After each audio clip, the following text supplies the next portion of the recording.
to program a 4-button keychain on a Simon 3. First, open the cover. Use numbered keys to enter ID. Now enter your 4-digit programmer code. By default, 4, 3, 2, 1 Please select from Start menu.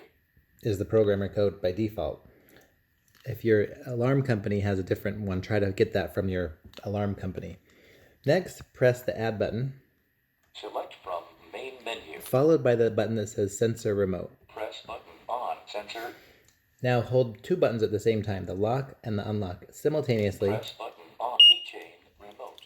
Press until you hear the sensor beep. remote button again for next name or press done to select. Now we press the Done key, Use numbered keys to enter sensor group. and you'll always type in a 0, 1. 0, 1, sensor group, 1, sensor 1, keychain, remote, press done to accept. To finish, we simply press Done. Sensor 1, keychain, remote, group 1, programmed. And that's it.